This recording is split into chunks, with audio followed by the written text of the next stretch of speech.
Hello.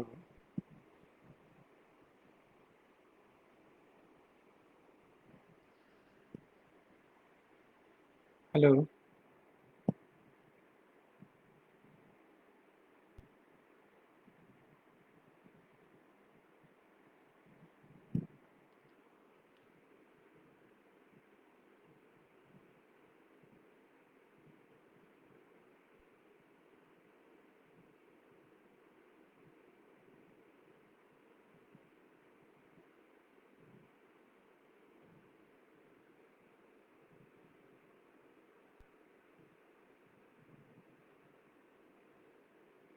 Hello.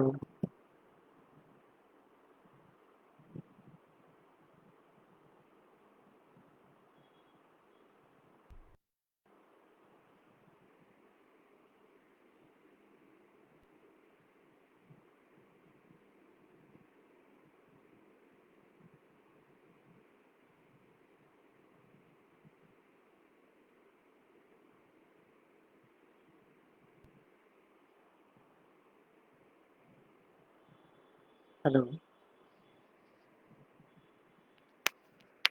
Hello.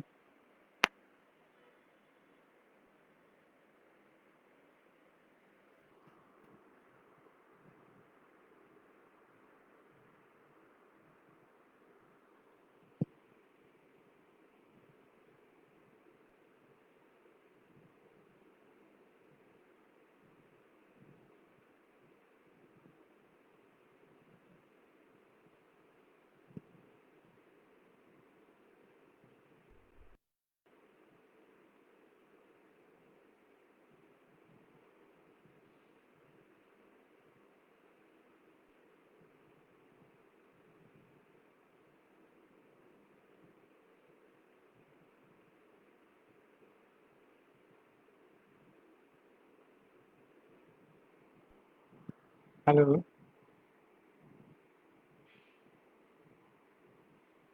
JBM 2 लोग join कर चुके हैं।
दो लोग ज्वाइन कर चुके हैं तो हम लोग शुरू करते हैं।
Good evening.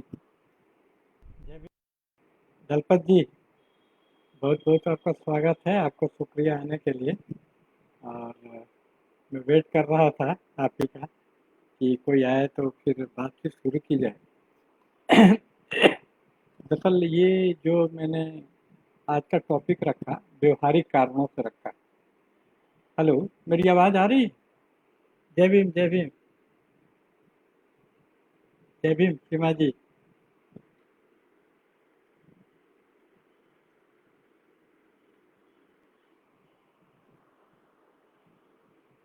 हाँ, ये मैंने बहुत व्यवहारिक कारणों से रखा है। और यहाँ पे सैद्धांतिक तो हम लोग बातचीत करेंगे, लेकिन उससे ज़्यादा ध्यान, क्या मेरी आवाज़ आ रही है? मैं जानना चाह रहा था। हेलो, मेरी आवाज़ आ रही है? हेलो, हेलो, ठीक है। शुक्रिया दलपत जी बताने के लिए। तो मैं ये व्यवहारिक कारणों से मैंने रखा। मैंने देखा जो हाशिए के लोग हैं, हम लोग हैं जो दलित बहुजन लोग हैं, तो उनके साथ एक समस्या आती है कि हम लोग जब अपने घरों से निकलते हैं, हम चाहते हैं कि मुख्य धारा में शामिल हों, तो वहाँ एडजस्ट होने में हमारी दिक्कत होती है।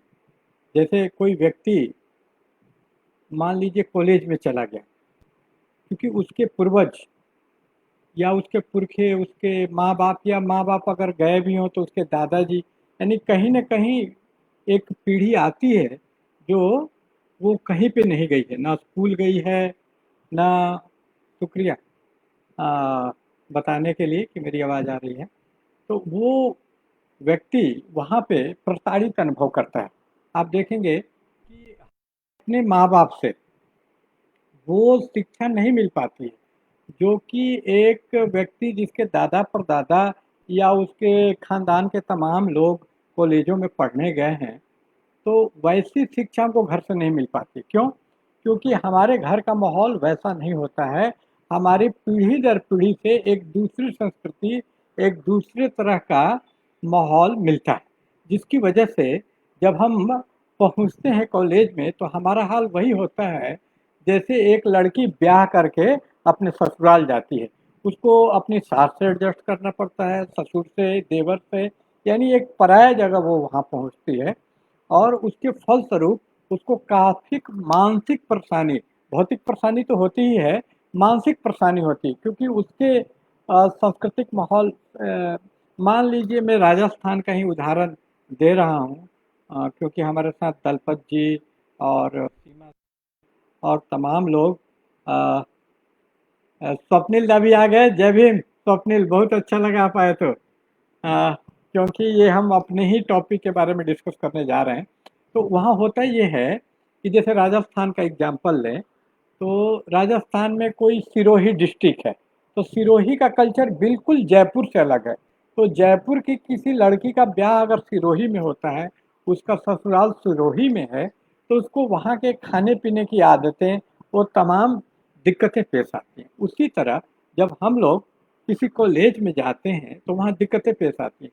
और एक व्यवहारिक समस्या है, इसको सिर्फ मनोविज्ञान और सिर्फ सैद्धांतिक डिस्कशन की बात नहीं समझनी चाहिए। आप इस बात का महत्व इससे समझ सकते हैं कि हमारे यहाँ 2 लोगों ने आत्महत्या कर ली, जिसके बारे में सब लोग जानते हैं। एक रोहित वेमुला और दूसरा पायल तडवी। तो आप जब इस कारणों में जाएँगे, तो आप देखेंगे कि ये यही कारण था कि उन्हें सिखाया नहीं गया। वो जानते नहीं थे कि इस तरह अपमान जो हो रहा है उनको। रोहित वेमुला जब गए यूनिवर्सिटी में, तो उनकी स्कॉलरशिप रुक गई। तो ऐसी स्थितियों का सामना कैसे करें? और इसी तरह पायल तडवी को बार-बार अपमानित किया जा रहा था, तो बार-बार अपमानित किए जाने के कारण वो भी नहीं समझ पा रही थी कि ऐसी स्थिति को कैसे टैकल करें। तो ऐसी स्थिति में व्यक्ति तनाव और डिप्रेशन का शिकार हो जाता है, अवसाद का शिकार हो जाता है। तो उसमें होता क्या है कि वो व्यक्ति फिर तरह-तरह के मोटिवेशनल किताबों के शरण में जाता है। और एक पूरा ग्रुप है इस तरह के गुरुओं का। तो इस तरह के जो गुरुओं का ग्रुप है, वो वहाँ पर क्या उससे वो इलाज क्या वो शांति मिल पाती है? इसी सवाल पे डिस्कस करने के लिए तमाम लोग आए, बहुत अच्छा लग रहा है। मुझे तो लग रहा है कोई आएगा ही नहीं, क्योंकि ये इतना लोकप्रिय टॉपिक नहीं है। लेकिन मैं इसको बहुत ज़रूरी समझता था, इसलिए कि ये हमारे जीवन से संबंधित है। हम सब लोग इससे दो चार हैं। हम लोग सब लोग को कहीं न कहीं जब मुख्य धारा में, यानी तथाकथित जो समाज जो हमसे अलग है वहाँ जाते हैं, तो ये प्रॉब्लम सामने आती है। और ये जेएस बिने को टैग किया है स्वप्नी राम टेके ने। तो जेएस बिने जी ने, मैं आपको बताना चाहूँगा कि उन्होंने इसको टैकल करने का, अपने दलित जो युवक हैं और जो बौद्ध युवक हैं, उनको काफ़ी अच्छे से उन्होंने क्लास लिया और वहाँ पे लोगों को बुलाया। और जयप्रकाश जी, आपका स्वागत है। चलिए, आप तो नेम सेक हैं, हम नाम हैं, तो बहुत अच्छा लगा आप आए। तो वहाँ पर हम देखेंगे कुछ लोग हैं हमारे कम्युनिटी से, जैसे अनूप कुमार हैं, वो भी हमारे युवकों को प्रशिक्षित कर रहे हैं। तो वो, लेकिन ये प्रशिक्षण प्रायः मोटिवेशनल होता है, लेकिन इससे ज़्यादा वो कैरियर ओरिएंटेड होता है। तो जो मानसिक प्रॉब्लम है, या हाल फिलहाल के दिनों में मैं कई युवकों युवतियों से मिला जो कि इस मानसिक अवसाद के शिकार है। क्योंकि जिस कॉलेज में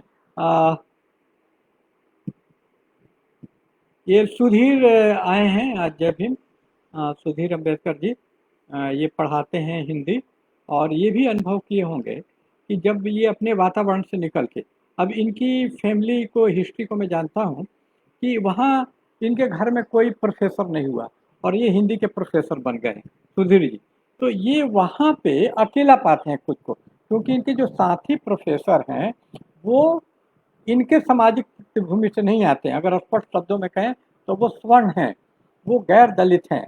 तो वहाँ पे ओबीसी हैं, गैर बहुजन हैं। तो वहाँ पे इनको अपनी मानसिकता का जो संघर्ष, जो ज़िंदगी इन्होंने जिया है, उससे संबंधित, जिससे ये दुख-सुख बाँट सकें, जो इनकी ज़िंदगी ऐसा कोई नहीं मिलता। तो ये अकेलेपन के शिकार हो जाएँगे वहाँ, देखिएगा। हम सब लोग होते हैं, मैं खुद अपने ऑफ़िस में मेरे मन विचार के, ये अंग्रेजी में बोलने के लिए बोल रहे हैं, लेकिन फिर बाकी साथियों को दिक्कत ना हो, मैं दोनों भाषाओं में बोलूँगा। तो ठीक है, यही ठीक रहेगा ताकि दोनों तरह के लोग समझ सकें। और यहाँ महाराष्ट्र से हैं स्वप्निल, वो भी हिंदी समझ लेते हैं, इसलिए मैं हिंदी में बोल रहा था। तो मैं इंग्लिश में भी बोलूँगा ज़रूरत होने पे। तो मैं पहले अपनी बात को रख दूँ कि जो भी मैं इसको रिलेट करना चाहता हूँ कि हमारे सारे लोगों के जीवन से संबंधित, हम अकेलापन फील करते हैं, फिर अवसाद में चले जाते हैं। और ये अवसाद में कम सारे लोग जाते हैं, कमोबेश हर आदमी जाता है इस अवसाद में, मैं भी जाता हूँ। लेकिन ये अवसाद किसी किसी केस में, जैसे रोहित वेमुला के केस में, ये एक्सट्रीम अति में चला जाता है, क्योंकि इस पे ज़्यादा दबाव था और वो आदमी हमारे जितना हो सकता है इक्विप्ड ना हो, हमारे जितना टैकल करने में इसको इतना सक्षम ना हो, क्योंकि each and every person is trained according to his personal history. For example, a person like me is trained to tackle such situation due to my father. My father was a Ambedkarite, and from very childhood, he taught me how to tackle such a situation, how to become maverick, how to become bold, and how to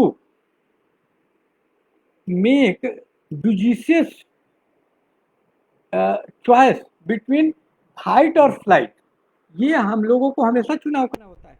हर बार आप इतने सक्षम नहीं हैं कि इतने वर्चस्वशाली ब्राह्मणवादी मनुवादी व्यवस्था से लड़ सके। तो कई बार हम लोगों को अपनी लड़ाई स्थगित कर देनी होती है कि उसके पहले हम अपनी तैयारी कर लें, तब उससे भिड़े। ये भिड़ना आपको दलित पैंथर की तरह सशस्त्र भी हो सकता है, बाबा अंबेडकर की तरह लोकतांत्रिक लड़ाई भी हो सकती है, या कम से कम आप मन में बोल सकते हैं कि भाई वो बुरा है। लेकिन इन सारी लड़ाइयों के पहले अपने आप को, हाँ, कोई भी दक्षिण भारतीय आएंगे तो मैं ज़रूर अंग्रेजी में बोलूँगा और मैं कोशिश करूँगा कि उनको भी समझ में मेरी बात आए। तो मैं ध्यान रख रहा हूँ जो साथी ज्वाइन कर रहे हैं उनके बारे में, whoever is joining, I'm taking track of that.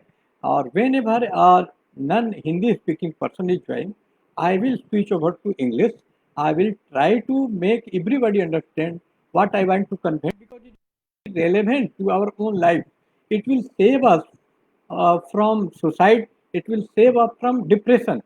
And I am prescribing, I am preventing you for taking wrong medicine, going to wrong Babaji and this Guru who teach you. And unfortunately, I found some person among us who had fell prey to it. वो भी इसके शिकार हो गए हैं हमारे बीच के दो तीन लोग। तो होता क्या है कि इन लोगों को अगर हम बुराई करें तो ये अच्छी बात नहीं। एक ऑप्शन तो ये है कि हम उनका मजाक उड़ाएं कि वो बाबा का शिकार हो गए हैं, लेकिन ये मुझे सही नहीं लगता। इसलिए सही नहीं लगता क्योंकि वो एलियनेट हो जाएँगे, आपसे दूर हो जाएँगे अगर उनकी शिकायत करेंगे। क्योंकि विक्टिम शेमिंग यानी जो किसी चीज़ का शिकार हो गया ठगी का, तो उसी को दुत्कारने या शिकायत करना अच्छी बात नहीं। इसीलिए मैंने चंद अपने को देखा कि वो रोज़ पोस्ट लगाते हैं बड़ा-बड़ा, किसका? फेसबुक के ऊपर। जो ब्राह्मण गुरु हैं, जैसे ब्राह्मण गुरु रमन महर्षि का पोस्ट लगाते हैं, इसी तरह एक शक्ति गवाई है, ये सारे लोग गीता को अपना आदर्श मनाते हैं और ये उसका और हमारे तमाम लोग उसको लाइक भी करते हैं, उससे बड़ा प्रभावित भी हैं। उनको लगता है कि वहाँ से उनको सॉल्यूशन उनके अवसाद का, इस तनाव का मिल जाएगा। तो मैं इस लाइव द्वारा ये स्पष्ट करना चाहता हूँ कि वहाँ तो आपको सॉल्यूशन नहीं भी मिलेगा, बल्कि उल्टे आप रोग का शिकार हो जाएँगे। बहुत दिन तक मैं 1 साल से इसका अध्ययन कर रहा हूँ बोलने के पहले, क्योंकि किसी भी चीज़ में ऐसे संवेदनशील सेंसिटिव मुद्दे पर बोलने के पहले ये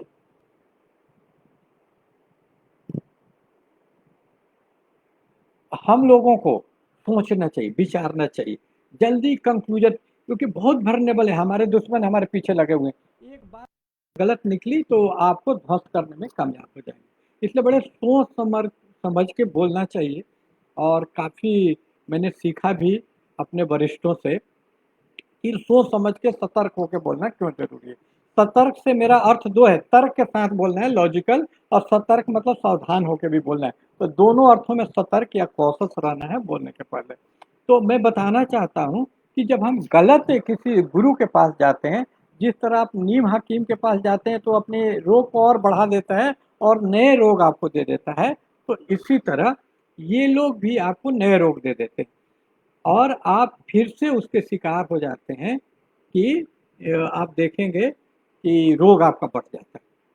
तो जैसे मैं एक उदाहरण दूँगा, ये उदाहरण ये एक प्रैक्टिकल लाइफ़ से कि एक व्यक्ति सपोज़ दलित होने के कारण हीन भावना का शिकार है, तो उसके हीन भावना को कैसे दूर किया जाए? तो इन गुरुओं के पास जो लोग जाते हैं, जैसे कि दीपक चोपड़ा, जय सेठी या बाबा रामदेव ही ले लीजिए, अलग-अलग तरह के गुरु हैं। एक धार्मिक गुरु है और जो पढ़े लिखे हैं, उसको धार्मिक गुरु आकर्षित नहीं कर पाता है। तो वहाँ पर कौन आ जाता है? तो वहाँ आजकल वैज्ञानिक, मनोवैज्ञानिक गुरु आ गए और मनोवैज्ञानिक गुरु बड़ा आकर्षित करते हैं, क्योंकि ये क्या करते हैं कि विज्ञान के शब्दावली टर्मिनोलॉजी का यूज़ करते हैं। ये बोलेंगे कि तुम्हारी एनर्जी रेजोनेंट हो रही है, एनर्जी नेगेटिव एनर्जी अट्रैक्ट कर रही है, पॉजिटिव एनर्जी घुस रही है, यानी 4 इलेक्ट्रोडायनेमिक्स इसके टर्म में बात करते हैं। तो लगता है कि बड़ा ऑथेंटिक और बहुत प्रमाणिक जेन्युइन बात कर रहे हैं और इस बात से बड़ा हमको फ़ायदा हो रहा है। और ये लेकिन सिर्फ़ बाहरी आवरण होता है, उनकी बात वैज्ञानिक नहीं होती है, मैं तुरंत इसको सिद्ध करने की कोशिश करूँगा। लेकिन आप जब ऊपर से सुनेंगे तो उनकी शब्दावली इतनी वैज्ञानिक, फ्रायड का नाम लेंगे, लाका का, वैज्ञानिकों का जो पश्चिमी वैज्ञानिक है पश्चिम का नाम लेंगे ताकि आप प्रभावित उसके ग्लैमर में आ जाए। फिर विज्ञान का भी नाम लेंगे, negative energy, positive energy, negativity, toxicity मतलब विषैलापन, बायोलॉजी से लेके फिजिक्स, केमिस्ट्री सबके टर्मिनोलॉजी भर देंगे। लेकिन इससे होता क्या है कि मैंने देखा एक लड़का था अर्जुन नाम का, तो वो डिप्रेशन में चल रहा था और ये कोई स्वाभाविक है डिप्रेशन में चलना, क्योंकि हम अपने गरीब पृष्ठभूमि के कारण पढ़ नहीं पाते हैं या किसी कारण से हमारा ग्रेड खराब हो गया, तो हम लोग हीन भावना के शिकार हो जाते हैं। और जैसा कि अनूप कुमार हैं वर्धा वाले, तो उनके आप देखेंगे इंटरव्यू वगैरह, तो आप पाएंगे कि हम लोगों को बोल भी दिया जानबूझ के, अगर हम नहीं भी है ना तो हमारे दिमाग में डाल दिया जाता है। कैसे डाल दिया जाता है कि तुम आरक्षण वाले हो, तुम रिजर्वेशन वाले हो, और तुम भीख मांग के आए हो। तो इस तरह करके सेल्फ एक हैट्रेड कि भाई मैं कमतर हूं, मैंने कुछ गुनाह, आपको गैस लाइट किया जाता है, गिल्ट डाला जाता है कि आप कुछ गुनाह कर दिया, आरक्षण आपका संवैधानिक अधिकार नहीं होकर उसको भीख वगैरह बोल देते हैं। और भी कई कारण है कि आपकी पारिवारिक पृष्ठभूमि में आप आ गए विश्वविद्यालय में और घर में कोई ऐसा नहीं। पियरे बोर्दू इस बात को बड़े अच्छे से बोलता है, जो समाजशास्त्री है, कि पियरे वर्दू कहता है कि एक गरीब आदमी या दलित आदमी जब स्कूल में जाता है तो वो एक टाइप के वातावरण से दूसरे टाइप से चला जाता है। उसकी माँ मम्मी अलग है, उसकी आई या मदर बिल्कुल अलग है उसके टीचर से। वहाँ जो मैडम पढ़ा रही हैं वो अलग है, साफ सुथरी और बड़ा आधुनिक ड्रेस पहने हुए, अंग्रेजी बोलती हुई। और उसकी माँ क्या है, वो अपने लोकल लैंग्वेज में मराठी भोजपुरी में बोलती हुई एक स्त्री होती प्राय। और जिसकी पहली पीढ़ी पढ़ गई है, ऐसे दलित की हो सकती है माँ बोल रही हो, तो उसकी दादी तक जाएंगे तो नहीं मिलेगा। तो एक जब सवर्ण का बच्चा स्कूल जाता है, कॉन्वेंट में जाता है, तो उसको कोई दिक्कत नहीं होती, क्योंकि वो उसी तरह का वातावरण जैसे घर में वैसा ही स्कूल में होता है। लेकिन जब दलित जाता है तो उसका घर का वातावरण अलग है, वहाँ सोशल कैपिटल नहीं है। और स्कूल जाता है तो एक अलग एलिट वातावरण उसको मिलता है जहाँ जाने में सक्सेस। तो दोनों में वो रिकॉन्सिल नहीं कर पाता है, दोनों के अंदर वो एडजस्टमेंट नहीं कर पाता, इसके चलते उसके अंदर कन्फ्लिक्ट जन्म लेता है। ये कन्फ्लिक्ट उसके अंदर हीन भावना को पैदा कर सकता है, उसके अंदर अवसाद डिप्रेशन को पैदा कर सकता है। तो इस डिप्रेशन को टैकल कैसे करें, ये सवाल। तो टैकल करने के लिए हम कहीं भी जब जाते हैं, तो जैसे अभी कोरोना चल रहा है, तो कोरोना का इलाज संभव नहीं है, कोई दवाई नहीं निकली है। फिर भी हम लोग जो भी विटामिन सी ले रहे हैं, जो भी उपलब्ध चीज़ है, आदमी कुछ ना कुछ करता है कि चलो सैनिटाइजर यूज कर लेते हैं। तो वो व्यक्ति भी मार्केट में जो उपलब्ध है, शिव खेड़ा, स्वेट मॉडर्न, डाल करने की ऐसे लाइफ स्टाइल गुरु जो अभी डेवलप हो गए हैं, धार्मिक गुरु, कितने लोग तो धार्मिक गुरु के पास भी जाते हैं, राधा आश्रम वाले के पास चले गए, या संजय झोंठे जी हमारे एक दलित चिंतक हैं, वो खुद बताते हैं कि पहले वो रजनीश से उनको प्रेरणा मिलती थी, या जिद्दू कृष्णमूर्ति से प्रेरणा मिलती थी, जो धार्मिक गुरु हैं।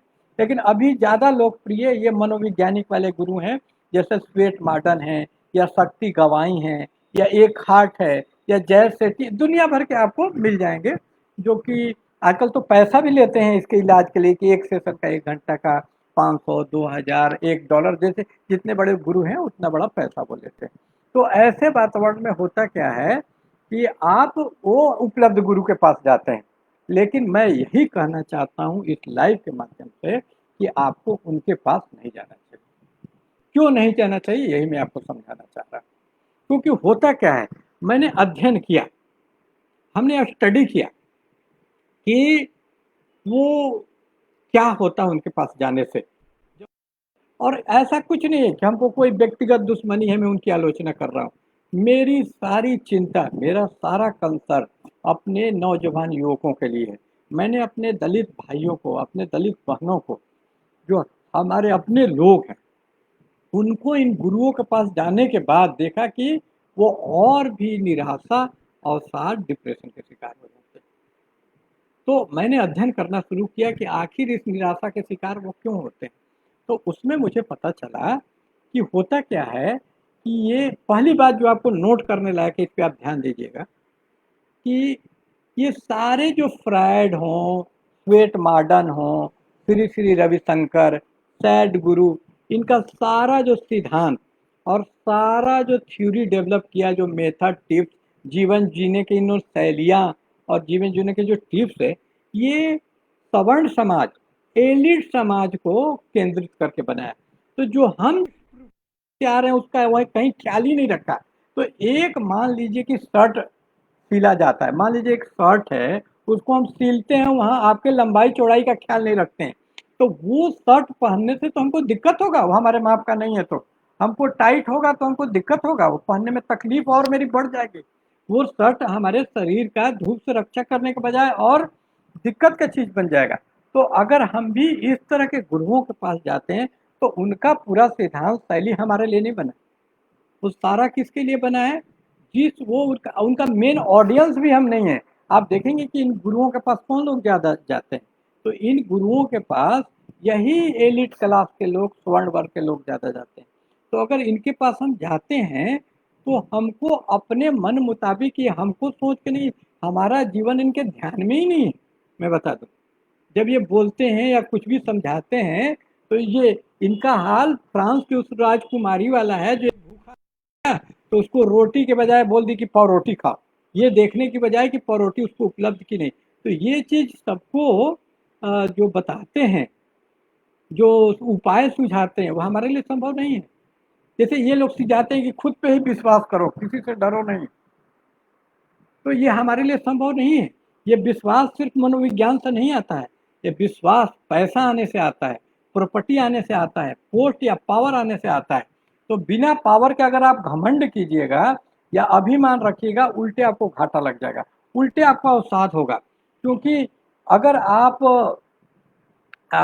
बिना पावरफुल पोस्ट पर रहे हुए और आपको कोई गुरु जी समझा दिया कि लड़ना चाहिए, स्वाभिमानी होना चाहिए, आप लड़ गए, तो वहां देखिएगा आप हार जाइएगा, और हारने के कारण आपको डिप्रेशन होगा। और ऐसा ही होता है कि हम लोग इन गुरुओं से बहुत ज़्यादा मोटिवेटेड हो जाते हैं कि लड़ जाओ, आदमी के अंदर अपार शक्ति है। एक आदमी, एक रविन्द्रनाथ टैगोर बोलते हैं कि सुने ना तुम्हारा डांट तो एकला चलो रे, कि तुम्हारी बात कोई न सुने तो अकेले चल दो, लेकिन अगर दलित अकेले चल दे तो वो मारा जाएगा।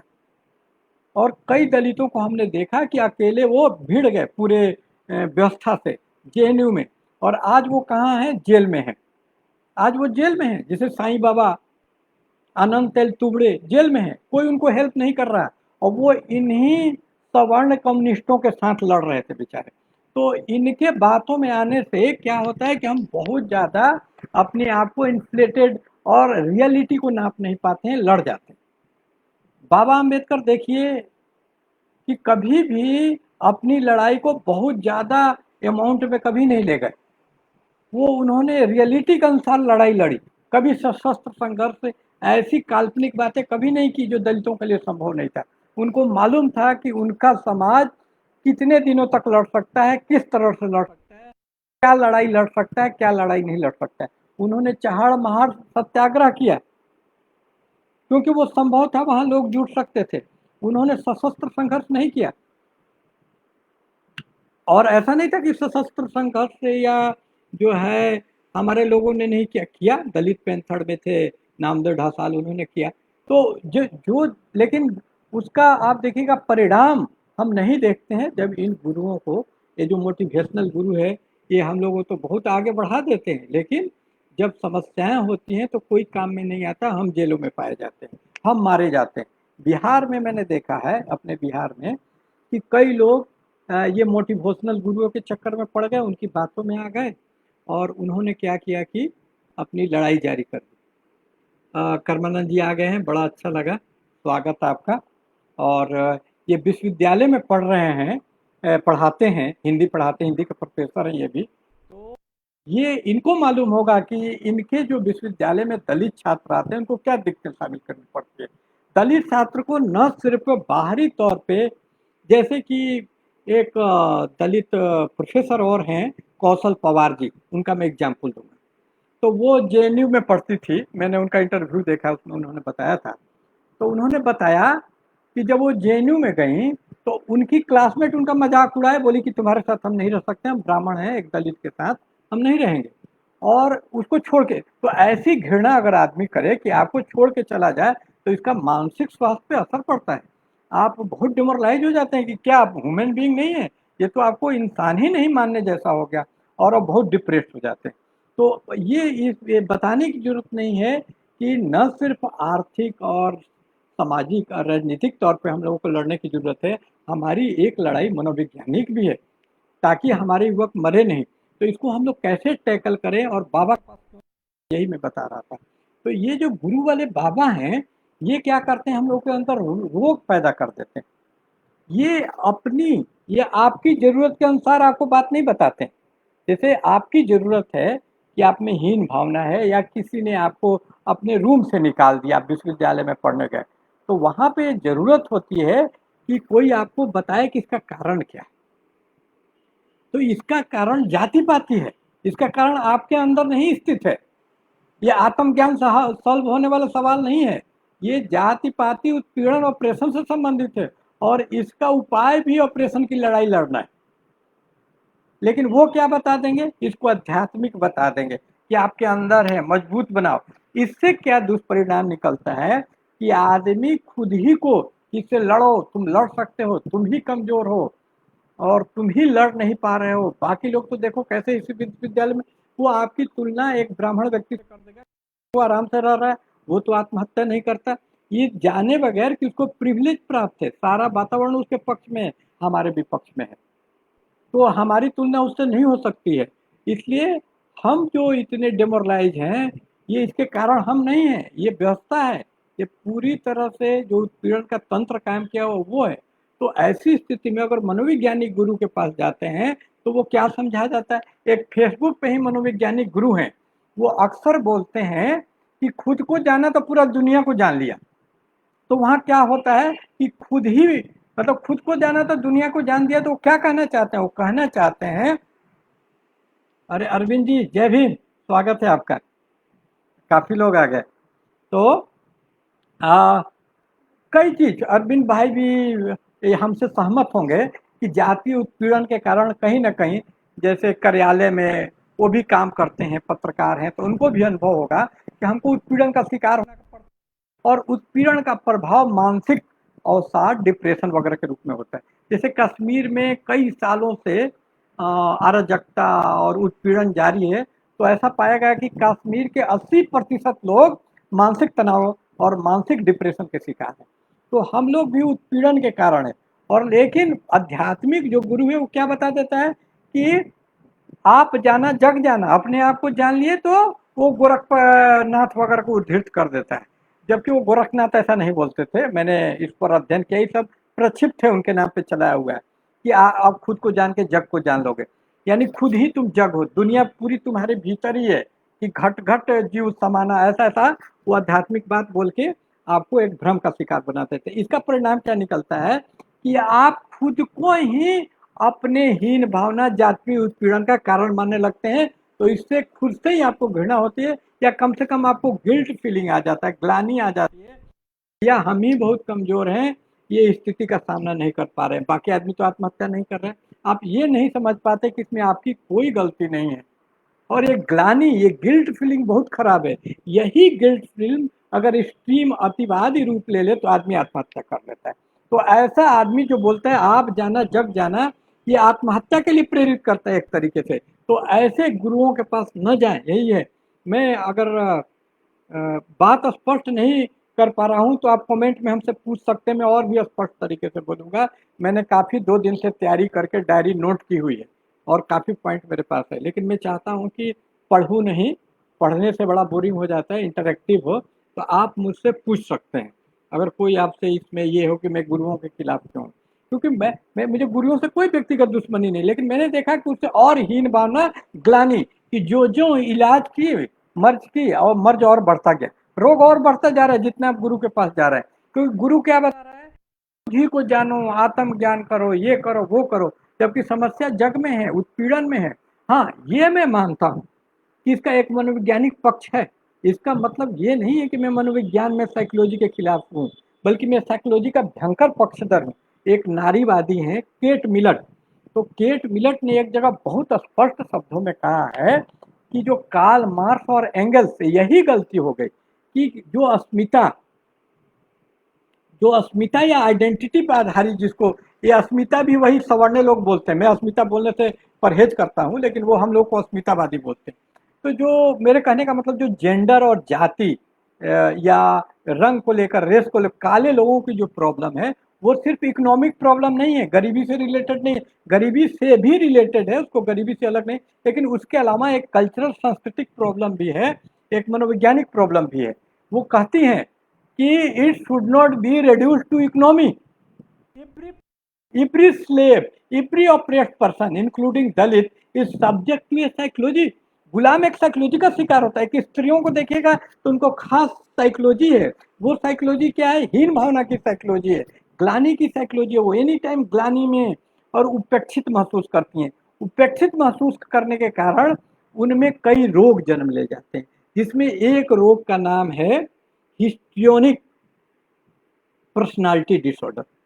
इसमें होता क्या है कि चूंकि आपको हमेशा उपेक्षित किया गया, देखिए एक दलित स्त्री का मैं एग्जाम्पल लूंगा, तो उसको हमेशा उपेक्षित किया, उसको कभी भी एक दलित के रूप में भी दुत्कारा गया जात के नाम पर, और एक लिंग के नाम पर भी। अरविंद भाई बहुत ही अच्छा जेंडर विमर्श करते हैं, वो मेरी बात समझ सकते हैं कि अ, और कर्मानंद आर्य भी विश्वविद्यालय में देखे होंगे कि कैसे छात्राएं छात्रों की अपेक्षा जो फीमेल स्टूडेंट हैं दबी सहमी रहती हैं, वो इतनी बोल्डली सवाल नहीं, खासकर दलित छात्राएं, एक तो ऐसे ही उनकी संख्या कम है, और सुधीर भी पढ़ाते हैं, वो भी अनुभव किए होंगे इस बात को, तो इसलिए मैं इस पे बोल रहा हूँ।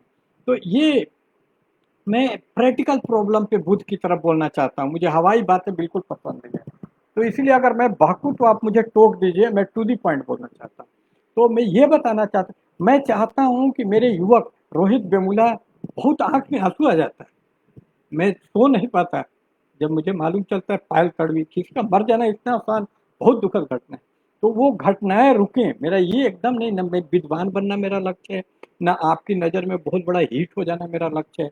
मैं बिल्कुल एक मिशन जिसे कहते हैं, मिशन से भी ज़्यादा एक दर्द मेरे अंदर है, जो मैं यहाँ आया हूँ आपसे बोलने के लिए, और मैं बताना चाहता हूँ कैसे ये गुरु और आत्महत्या की ओर ढकेल। तो वहाँ होता क्या है कि हमारे जो भी छात्र छात्राएं हैं, उनको बचपन से ही प्रशंसा नहीं मिलती है, जो एप्रिसिएशन, ना स्कूल में एप्रिसिएशन मिलता है। मान लीजिए कि आप बहुत मेहनत करके टॉप भी कर गए तो आपसे घृणा करता है आपका टीचर, ये मेरा व्यक्तिगत अनुभव है। मैं फर्स्ट करता था तो मेरा टीचर राम पदारो शर्मा हमको पीटता था कि तुम छोटी जाति होकर फर्स्ट करके मारेंगे तुमको, तो इस तरह वो हमको डांटता था। सोचिए कितना बुरा लगता होगा हमको कि इतना मेहनत करके फर्स्ट आदमी ऐसे नहीं कर जाता है। मैं ये नहीं बोलूंगा कि मैं बहुत गिफ्टेड टैलेंटेड था, मैं भी मेहनत करता था तो फर्स्ट करता था। परिश्रम ही सबसे बड़ी चीज होती है, मेरिट क्रेडिट बेकार का चीज है, बेकार का। मैं मेरिट वेरिट में नहीं, मैंने परिश्रम किया तो मैं फर्स्ट करता था, लेकिन मेरे इस फर्स्ट करने को कभी अप्रिशिएट, तो इससे हीन भावना और लगता है कि हम उपेक्षित है, आदमी अपने ही नजरों में सम्मानित। इसीलिए तो दलित लोगों ने साउथ इंडिया में, दलित ओबीसी बहुजन सबने सेल्फ रिस्पेक्ट मूवमेंट किया पेरियार के नेतृत्व में।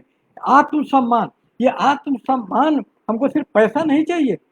आप देखेंगे कि जाटों के पास बहुत पैसा है, लेकिन उनका समाज में वो सम्मान नहीं है जो ब्राह्मण का है। तो अहिरों के पास अच्छा खासा पैसा आ गया है, ठेकेदारी वगैरह करने, सम्मान नहीं है। दलितों में भी पासवान के पास पैसा आ गया है, लेकिन सम्मान नहीं है। तो एक सेल्फ रिस्पेक्ट जिसको सोशल कैपिटल पे बोर्डू करता है, हमारे पास बिल्कुल नहीं है। इमोशनल कैपिटल भी मैं कहूँगा, साइकोलॉजिकल कैपिटल हमारे पास बिल्कुल नहीं है।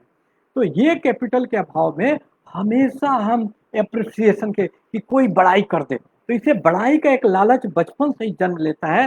तो हम लोगों को तारीफ करके मूर्ख बनाना ज़्यादा आसान हो जाता है। हम देखते हैं कि हमारे जो दोस्त हैं, एक प्रशंसक को नहीं छोड़ सकते हैं, वो मुझे मना करते हैं कि अरे इसके खिलाफ मत लिखो, ये प्रशंसक मेरा चला जाएगा या तुमसे चला जाएगा, तुम क्यों इतना इनके खिलाफ लिखते हो।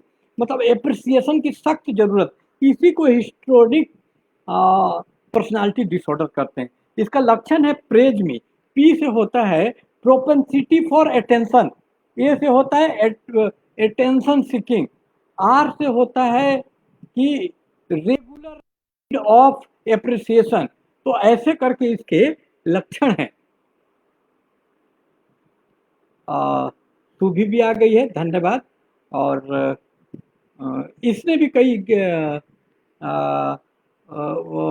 जुल्म सहे हैं, जो भी जेएनयू में रहा है वो इस उत्पीड़न का शिकार रहता है। तो यही मेरी कोशिश है कि सम्मिलित रूप से, मैं ही नहीं, मैं कोई ऐसा विद्वान वगैरह नहीं हूँ, अरविंद है, कर्मानंद है, सूबी है, जितने भी लोग हैं, सारे लोग मिलकर हम लोग एक अपना बहुजन उत्पीड़ितों का, बहुजन का, दलित बहुजन का एक मनोविज्ञान डेवलप करने की जरूरत है। विपिन भी ज्वाइन कर चुका है, विपिन तो रात दिन उससे बात होती है, और वो दो चार है कैसे वो उत्पीड़ित होता है अपने समाज में, और काफी वो इस बात को समझ सकता है कि कैसे मानसिक व्याधि, एक मेंटल टेंशन सहना पड़ता है, और इस टेंशन का हम लोग शिकार हो जाते हैं ये मनोविज्ञान गुरुओं के चलते, क्योंकि ये ये सारा मनोविज्ञान हमको ध्यान में रख के गढ़ा ही नहीं गया है, और सारा मनोविज्ञान झूठा है, इसका रियलिटी से कोई लेना देना नहीं। और रियलिटी से दूर रह के खुश होना ये ब्राह्मणों का स्वभाव है, हमारा नहीं। हमारा पूरा हित रियलिटी से जुड़ने में। लेकिन रियलिटी से हम कैसे नहीं जुड़ पाते हैं? क्योंकि मेरा जो ईगो नीड है कभी भी पूरा नहीं होता है। मैनेजमेंट का एक गुरु था मोस्ले। तो मोस्ले ने बोला कि आदमी के नीड में एक हायरार्की है। आदमी का नीड सिर्फ फिजियोलॉजिकल नीड नहीं है कि रोटी मिल गया, अब भोजन मिल गया, हमारा समस्या समाप्त हो गया। इसी बात को ये सवर्णों का बड़ा प्रिय आदमी एक चे ग्वारा भी यही बात बोलता था कि अगर कार्ल मार्क्स या मार्क्सवाद सिर्फ आर्थिक गरीबी हटाने के लिए बोलता है तो हमको मार्क्सवाद से कोई मतलब नहीं। मार्क्सवाद को मैं लात मारता हूँ। मैं मार्क्सवाद की तरफ इसलिए आया हूँ कि मुझे लगता है कि ये स्पिरिचुअल, ये जो मनोवैज्ञानिक गरीबी है, जो ईगो नीड है, हमको सम्मान की भी जो भूख है, ये उस भूख को भी पूरा कर नया समाज बनेगा। उसमें गैर बराबरी नहीं होगा तो कोई आदमी ईगो का भूख, ईगो हंग्री इसीलिए आदमी होता है कि गैर बराबरी का शिकार हो जाता है, उसको उत्पीड़ित कर दिया जाता है, वो नीचे आ जाता है। तो इसीलिए देखिएगा महिलाएं, पहले एक काल्पनिक रोग हुआ करता था, आजकल पैरानॉइड बोलते हैं, पहले हिस्ट्रिया बोलते थे उसको। तो ये हिस्ट्रिया औरतों को ही ज्यादा क्यों होता था? तो इससे साफ स्पष्ट है कि इस तरह के दबा फैनन में भी इसके बारे में लिखा है कि जो गुलाम है, जो उत्पीड़ित है, वो ज्यादा मनोवैज्ञानिक रोगी होने के लिए प्रोन है, ज्यादा संभावना है। इसलिए उसको ज्यादा चिंता होना चाहिए कि एक उत्पीड़ितों का, एक दलित बहुजन का मनोविज्ञान डेवलप हो। और ये आप हम सब मिलके करेंगे। और मेरा यही प्रयास इस लेक्चर के द्वारा है। और इस लेक्चर के द्वारा यही हम बताना चाहते हैं कि कैसे अभी तक जो उपलब्ध मनोविज्ञान है या मोटिवेशन के गुरु हैं या जो ये बढ़ाने वाले गुरु हैं, ये सारे गुरुओं का कथन हमारे खिलाफ चला जाता है। और कैसे चला जाता है? जैसे हम पहले से ही ईगो नीड में प्रशंसा की भूख लेकर दलित बहुजन पैदा होते हैं, क्योंकि उनको बचपन से ही दुरदुराया जाता है, दुत्कारा जाता है, मर्डलाइज किया जाता है, कॉर्नर्ड किया जाता है, स्लाइटेड। एक अंग्रेजी पिक्चर आई थी जोकर, उसमें दिखाया गया था कि कैसे एक आदमी को आप रिकॉग्नाइज नहीं करते हैं तो वायलेंट हो जाता है, या तो एकदम दब्बू हो जाएगा नहीं तो वायलेंट हो जाएगा। जैसे मेरी प्रतिक्रिया क्या हुई, जैसे अपना एक अनुभव शेयर किया है, मैं उस पर बोलना चाहूंगा। उन्होंने बहुत सही बोला, मेरे साथ भी यही हुआ था। और देखिए, इनके साथ भी, सीमा जी के साथ भी यही हुआ कि टॉपर होने के बावजूद एक ठाकुर जो राजपूत सवर्ण वर्ग का है उसको स्वीकार नहीं कर रहा है। तो इसे क्या लगता है कि मेरे अंदर ही कोई कमी है? आध्यात्मिक गुरु भी इसको ठाकुर सर को गलती नहीं ठहरा के वो क्या बोलेगा कि तुम्हारे अंदर हीन भावना है, तुम हीन भावना को दूर करो, तुम सब कुछ हो, तुम ऐसा कर सकते हो, वैसा कर सकते हो, तुमको लड़ना चाहिए, आदमी के अंदर अपार एनर्जी है, तुम्हारे अंदर रेजोनेंस नहीं हो रहा है एनर्जी का, एनर्जी वाइब्रेट नहीं कर रहा है। ऐसी मजाकिया बहुत जोकर टाइप का बात करेगा वो, जो कि सिंपल बात था। ये सिंपल बात क्या था? सिंपल बात ये था कि वो ठाकुर सर का जो उत्पीड़न है उसको एक पत्थर मारने की जरूरत है। जैसे कि एक अनूप कुमार थे, वो इंजीनियरिंग कर रहे थे और उनके डीन उनको हमेशा सताता था, तो उन्होंने एक पत्थर मारा, उसके बाद से उस कॉलेज में, लखनऊ का कॉलेज है, सारा वातावरण सुधर गया। तो इसका इलाज होता है हिंसा। उसको, और हिंसा संभव नहीं है तो कम से कम उसको गाली देना है। मैं गाली देने के खिलाफ नहीं हूँ, कोई अत्याचार करे तो उसमें क्या होता है कि आपका मन का जो, फैनन बोलता है कि हिंसा जो है वायलेंस लिबरेटिंग फोर्स है।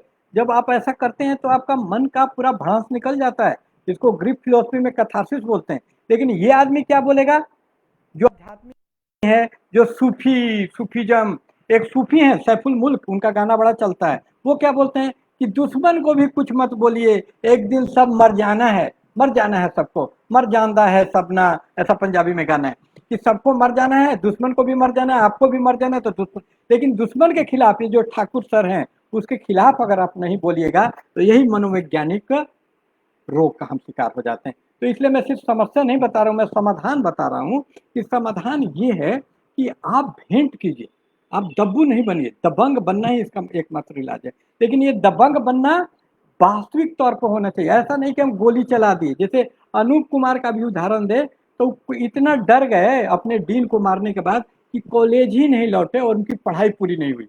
तो ऐसा भी नहीं करना चाहिए। हम जितना कर सकते हैं, अगर एक मुसलमानों के गुरु हैं मोहम्मद साहब, उसका हमेशा हम चर्चा करते हैं कि विरोध तीन टाइप से आप कर सकते हैं। एक है कि अगर आपको बहुत तो उसको मार दीजिए, लाठी चला दीजिए, बंदूक चला दीजिए, इसमें कोई दिक्कत नहीं। लेकिन इसमें कानून, संविधान बहुत बाधाएँ हैं। और ये भी संभव नहीं तो बाबा अम्बेडकर का रास्ता कि धरने पे बैठिए, लोकतांत्रिक विरोध कीजिए, उस आदमी को वोट मत दीजिए, उसका बाइकाट कीजिए, राजनीति कीजिए, अपना ये कीजिए, तो वो लोकतांत्रिक तरीका है। ये भी करने से आजकल जेल हो जा रहा है। एक दलित हैं साईं बाबा, बहुत बड़े प्रोफेसर है, बेचारे अपंग हैं 80%, उन्होंने बोल दिया, आज वो जेल में है। गौरी लंकेश ने बोल दिया, उसका तो हत्या ही हो गया। तो इसमें भी अगर खतरा है तो कम से कम मन में उसको बुरा जरूर बोलिए कि ये बुरा आदमी है, मन से उसको अच्छा मत मानिए। जो आध्यात्मिक गुरु और ये मनोवैज्ञानिक गुरु, ये जो आपको शक्ति, गोरोठा, एक गोबर माते है, गोबर माते वो हंगरी का एक है, वो भी सिखाता है कि सबको माफ कर दो। ये माफ वगैरह का मामला बिल्कुल नहीं रखना चाहिए। जो आपको गलत करे उसका विरोध जरूर करना चाहिए, तभी मनोवैज्ञानिक रूप से आप स्वस्थ रख पाएंगे। और दलपत जी का एक मैं देख रहा हूँ, उन्होंने लिखा है। अब देखिए ये भी इन्होंने कहा है कि ये पढ़ाते थे कहीं पर, और पढ़ाने के क्रम में ये बहुत अच्छा पढ़ाते थे, फिर भी इनको अप्रिसिएशन नहीं मिलता था। तो ये पढ़ाने के बावजूद, काम करने के बावजूद आपको जब अप्रिसिएशन नहीं मिलता तो यहीं से डिप्रेशन पैदा होता है। और इस डिप्रेशन को टैकल करने के लिए आप बाबा के पास चले जाते हैं। बाबा क्या करता है? बाबा आपके ज़रूरतों का ध्यान नहीं रखता है। बाबा किसकी ज़रूरतों का ध्यान रखता है? अपनी ज़रूरतों को। इसलिए वो इस तरह से आपके दिमाग को ब्रेन वॉश करता है कि आप बार-बार उसके पास जाएँ, या कुछ बाबा तो पैसा भी लेते हैं, या उस बाबा का आप किताब खरीदें, वो अपनी बिक्री, अपने लोकप्रिय होने पर अपने धंधे को, क्योंकि उसके लिए मनोवैज्ञानिक धंधा है। एट लीस्ट अगर वो पैसा नहीं कमाना चाहता है तो कम से कम फेसबुक पे पोस्ट लिख के मनोवैज्ञानिक लोकप्रिय होना चाहता है। कुछ ना कुछ उसका लोभ ज़रूर होता है। बहुत ऐसे फेसबुक गुरु भी पैदा हो गए, वैज्ञानिक लिखते थे। एक बंटी त्रिपाठी इसी टाइप का था, जो बड़ा लिखता था महिलाओं के बारे में, उनका मनोवैज्ञानिक इलाज, बाद में बहुत फ्रॉड निकला वो। तो ऐसे लोग फ्रॉड ही निकलते, मैं बता दूं। इसीलिए इन्हें मैंने इंटेलेक्चुअल ठग कहा है, मनोवैज्ञानिक ठग कहा है। तो ये क्या करते हैं कि ब्रेन वॉश करते हुए आपके ईगो नीड पहले से ही है, उसको और भड़का देते हैं। और कैसे भड़का देते हैं कि जो आदमी आपकी तारीफ ना करे उसकी बात ही मत सुनिए। आलोचना के प्रति असहिष्णु बना देते हैं, जिससे आपको अपनी कमी ना पता चल सके। ये आपको पूरी तरह ही हिस्ट्रियोनिक के पर्सनालिटी डिसऑर्डर का शिकार बना देते हैं। वो आपके व्यक्तित्व को ऐसे ढालते हैं, जैसे मैं कॉन्क्रीट एग्जाम्पल दूं, वो आपको सिखाएंगे कि तुम ही जग हो, दुनिया कुछ नहीं है, तुम्हारे अंदर ही संसार है, तुमसे बाहर का दुनिया का कोई महत्व नहीं है, जो तुम हो वही सब कुछ हो। इससे क्या होता है, आप जब, जो लोग दलपत बौद्ध जी ने बोला है कि वो पढ़ाते हैं, तो उन्होंने बीएड वगैरह किया होगा, तो जो बीएड वगैरह किया होगा तो बीएड में एक जर्मन चाइल्ड साइकोलॉजिस्ट को सिलेबस में पढ़ना पड़ता है। उसका नाम है पियाजे, PIAGET। मेरा उच्चारण ठीक नहीं है इसलिए स्पेलिंग बता रहा हूँ। तो पियाजे क्या बोलता है कि 12 साल तक आदमी खुद ही को पूरा संसार समझता है। इसको मिरर स्टेज बोलते हैं मनोविज्ञान में, दर्पण स्थिति, कि आप पूरा संसार को ही खुद का दर्पण मानते हैं। बाहरी संसार, ऑब्जेक्टिव रियलिटी, वस्तुनिष्ठ सच्चाई को आप मानते ही नहीं। तो अगर आदमी इन मनोवैज्ञानिक गुरुओं की बात मान ले तो क्या होगा? आप ही अपने आप को संसार मानेंगे तो आपकी उम्र 12 साल की हो जाएगी। यानी वो आपको बचकाना बनना सिखा रहा है, वो आपको बच्चा बनना सिखा रहा है। अगर पियाजे जैसे वैज्ञानिक आदमी को सत्य माने तो वो क्या कर रहा है कि आप बच्चा बन जाओ। और बच्चा बनने में उसका क्या फायदा है? एक बच्चे को आराम से फुसलाया जा सकता है, इसलिए वो आपको एडल्ट नहीं होने देता। आप ध्यान से देखिए तो वो आपको एडल्ट नहीं बनने देता। तो इन मनोवैज्ञानिक ठगों के पास जाने बड़ा घाटा क्या है, ये आपको इनफेंटलाइज करते हैं, यानी आपको ये शिशुवत बनाने की कोशिश करते हैं, और आप शिशुवत भक्त बन के इनकी बात सुनने लग जाते हैं, और ये फिर गुरु बन जाते हैं। तो इनका पूरा प्रयास होता है आपके अंदर के बच्चे को एड्रेस करना।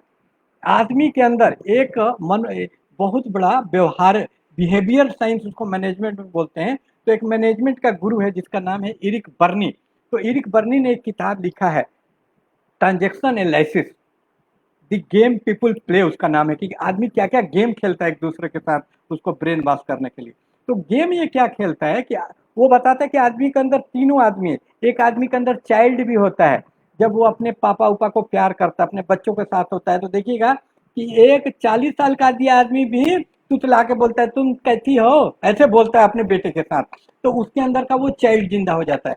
फिर एडल्ट, और कभी कभी जब हम किसी को उपदेश देते हैं, समझाते हैं, जैसे अभी मैं आपसे बात कर रहा हूँ तो मेरे अंदर का पेरेंट आप, तो ये जो चालाक ठग होते हैं वो आपके अंदर के बच्चे को एड्रेस करते हैं, उसको सुलगाते हैं, आपके अंदर के बेसिक इंस्टिंक्ट को उभार देते हैं, क्योंकि ऐसा उभार के फिर आप पे कब्जा करना आसान हो जाता है, और कब्जा करके वो आपको धीरे धीरे इन्फेंटिलाइज, लेकिन अगर एक वयस्क आदमी बच्चा बन जाए तो वो एक रोग है।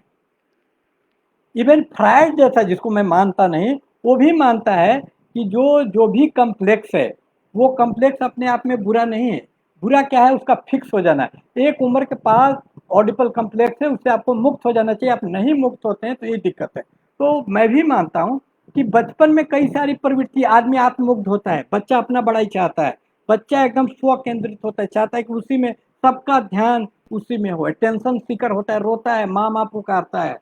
तो ये सारा चीज बच्चे में कोई गलती नहीं है, बच्चा का ये स्वाभाविक है, लेकिन यही गुण आप एडल्ट हो जाए तब भी बना रहे तो इसको मनोवैज्ञानिक रोग कहेंगे, इसको पीडी कहेंगे, इसको फिर सोशियोपैथी कहेंगे, इसको तरह तरह के पैरानॉइड कहेंगे। तो ये बच्चे से आप सियाने हो गए और फिर भी वही बना रहा। तो ये जो ठग गुरु होता है, जो फेसबुक से लेके और बाहर की दुनिया में आपसे पैसा भी लेता है और आपको मूर्ख भी बनाता है, और फेसबुक में आपका समय भी लेता है, आप उसका पोस्ट भी पढ़ते हैं, उसका चेला चेली भी बनते हैं, और वो आपके दिमाग को ब्रेन वॉश करके मनोवैज्ञानिक रोगी, ये यही कोशिश करता है कि आपको बच्चा बना दे, आपको शिशुवत बना दे। और नारीवादियों ने, जिसने नारीवाद पढ़ा है, तो एक टर्म बड़ा फेमस है, इन्फेंटलाइज करना। इसीलिए देखिएगा कि पुरुष भी स्त्री को मूर्ख बनाने के लिए यही मनोवैज्ञानिक टैक्टिक्स अपनाता है कि इसको इन्फेंटलाइज करता है, माई बेबी, बेब, ऐसे ऐसे संबोधन करता है, मेरा बच्चा। आप देखिएगा कि ये जो संबोधन वगैरह भी बहुत राजनीति है, जेंडर पॉलिटिक्स है इसमें, वो आपको इसके मतलब बच्चा, उसको सियाने एडल्टहुड औरत को नहीं देना चाहता है। अरस्तु भी बोलता है कि स्त्री क्या है, स्त्री भी एक ऐसा है जो सियाना होने से, एडल्ट होने से रुक गई है, कि जो एडल्ट नहीं हो सकती है, बच्चा। और उदाहरण भी देता है कि बच्चा और स्त्री का आवाज देखिए एक ही है, पुरुष बड़ा होकर आवाज बदल जाती है, स्त्री की आवाज वही रहती है बच्चे जैसा, लता मंगेशकर बच्चे के लिए भी गा देती है। तो इस तरह से देखिएगा, जहां पर भी किसी पर कंट्रोल करना होता है तो वो इन्फेंटलाइज करता है, चाहे पुरुष स्त्री हो या ये बाबा लोग हो। तो इन बाबाओं से आपको इसी कारण से बचना है। तो आज इतना भर, फिर नेक्स्ट जो होगा, ये मैं सोचा हूँ कि ये थोड़े थोड़े, मतलब आज तो ज़्यादा देर हो गया, लेकिन आधी घंटा का ये सीरीज मैं हर सप्ताह करूँगा। मैं चाहूँगा कि विपिन टाइगर बोल रहे हैं कि अपना मुंह छुपाने के लिए मार्स, हाँ मार्क्सवाद, ये किसी भी विचारधारा का सहारा लेते हैं। हर विचारधारा का एक ही उद्देश्य होता है, विचारधारा जो कोई धर्म का सहारा लेता है, कोई मनोविज्ञान का लेता है, कोई मार्क्सवाद, लेकिन उद्देश्य एक ही होता है, आपको बच्चा बनाना, आपको ठगना, अपना चेला बनाना, न कि आपके मनोवैज्ञानिक जो प्रॉब्लम है और वास्तविक जो प्रॉब्लम है उसका इलाज करना। इस वास्तविक प्रॉब्लम का अभी तक कोई इलाज नहीं है, ये हम सबको मिलके, जैसा कि जो शिक्षा शास्त्र पढ़े हुए हैं तो उन्होंने पढ़ा होगा पाउले फ्रीयरे का पेडागॉगी ऑफ अप्रेस्ड, उत्पीड़ितों का शिक्षा शास्त्र, उसने उत्पीड़ित लोगों का अलग शिक्षा शास्त्र बनाया पढ़ने लिखने का। तो हम लोगों भी उत्पीड़ितों का मनोविज्ञान खोजना होगा, तलाशना होगा, बनाना। तो मैं चाहूंगा कि आप अपने क्वेरी, अपने संदेह मेरे सामने रखें। और बहुत धन्यवाद, आपको अच्छा लगा। मैं तो डर रहा था कि एक अनयूजुअल टॉपिक है, इसको लोग मेरी बात सुनेंगे कि नहीं, लेकिन आप लोगों ने बड़ा धैर्यपूर्वक सुना, और बहुत अच्छा लगा हमको, क्योंकि ये हमारा प्रॉब्लम है। इसको ये ना समझे कि मैं बोल रहा हूँ आप सुन रहे, हम लोग बराबर। मैं चाहूँगा कि हर आदमी आए, अपना अनुभव रखे, दलपत जी आए, सीमा जी आए, विपिन जी आए, राम टेके भी बहुत मैनेजमेंट है, अरविंद भाई का बहुत ज्ञान है, कर्मानंद हैं, जो भी लोग हैं, सुधीर है, अपना जयप्रकाश जी हैं, अ, ये सारे लोग कुछ सुझाएं और इसका हम लोग एक हल निकालें कि किस तरह से। चारों लोग, मैं भी डिप्रेशन का शिकार हो जाता हूँ दूसरे को। देवी दयाल जी, आपका बहुत स्वागत है। देवी दयाल जी को एक बात मैं बताना चाहूंगा कि ये सारा सीरीज, ये जो आज मैं बोल रहा हूँ, इसकी वजह देवी दयाल जी। कैसे, मैं बताना चाहता हूँ, जिसको मैं छुपाना चाह रहा था, आज मैं उसको प्रकट कर लूँ। हाँ बिल्कुल, बिल्कुल आपने सही कहा, उनका काम है हमारी तर्क शक्ति को खत्म कर देना, बच्चा बना देना है। बच्चा बनेंगे तभी तो तर्क शक्ति खत्म हो जाएगी, कि तर्क ना करें, उनकी बातों को मान ले। आप जब देखेंगे कि ऐसे जितने गुरु हैं, उनका आप इसीलिए जो भी गुरु है जिससे आप प्रभावित हो रहे हैं, शक्ति गोराई हो, इकहाट हो या जो भी है, आप देखिएगा कि इनका प्रेरणा स्रोत कौन है, तो एक ब्राह्मण निकलेगा, गीता निकलेगा, रामायण निकलेगा। इसलिए जरूर विकिपीडिया और इनके गुरु आप प्रेरणा स्रोत देखें तो तुरंत गीता निकलेगा। ये रजनीश का भी सबसे बड़ा स्रोत क्या है, गीता पे बोलता है, कृष्ण पे बोलता है। यानी हमारे लोग, हम इसके स्रोत नहीं है, तो आपको स्पष्ट हो जाएगा कि ये हमारा आदमी नहीं है। ये लेख लिखने के लिए स्वप्निल भाई जरूर आपका, आप भी लिखिए, मैं भी लिखता हूँ, मैं आपके इसको नोट कर रहा हूँ, आपके सुझाव को अपनी डायरी में कि एक लेख लिखना है, मैं जरूर लेख लिखूंगा।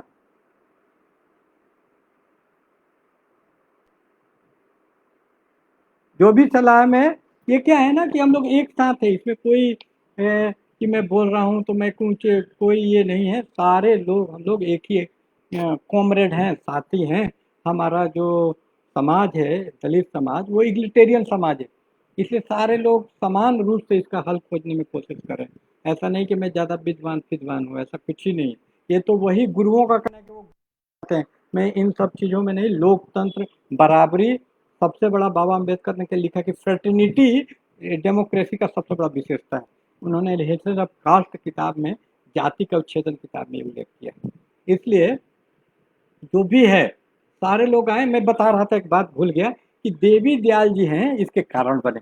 एक पोस्ट आदमी लिख रहा था जिसपे देवी दयाल की बड़ी बेइज्जती की गई, उनको बहुत फुसट वगैरह बोला गया, और वो मेरे बड़े भाई के समान, अब बुजुर्ग का तो नहीं कहूँगा, लेकिन हम लोगों से उम्र में बड़े हैं, और आदिवासी दलित संस्कृति है कि उसमें बुजुर्गों का सम्मान किया जाता है, तो मैं उनका सम्मान करता हूँ।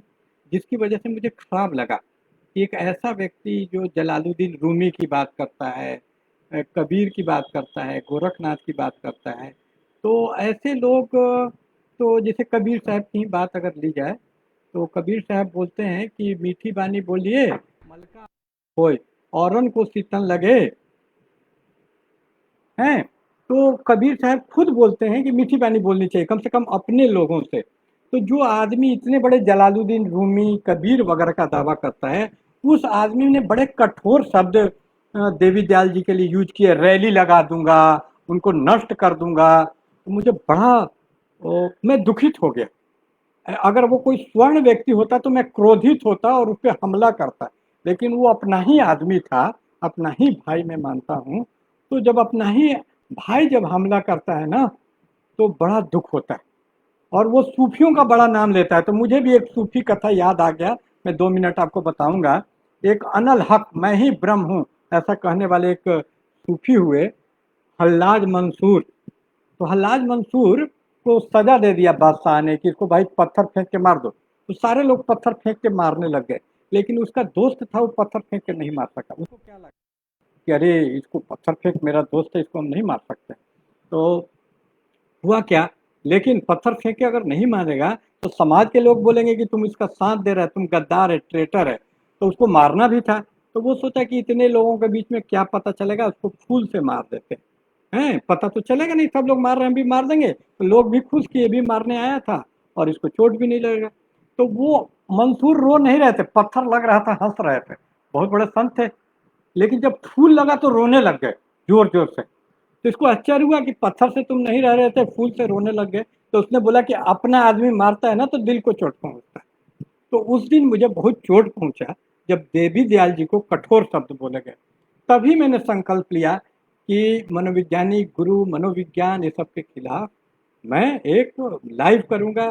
भले 10 लोग देखने आए, 2 लोग, मुझे तो उम्मीद थी कि 4 लोग आएंगे, लेकिन इतने लोग आ गए। और इस स्नेह और प्रेम के लिए आपको याद है, और देवी दयाल जी से तो मैं बहुत ही प्रेम करता हूँ, और उनका जो अपमान किया, तो मैं क्षमा मांगता हूँ उसकी तरफ से। और मैं बताना चाहता हूँ कि बहुत ही अकीदा जिसको बोलते हैं, respect, I have utmost respect for Devi Dayal ji.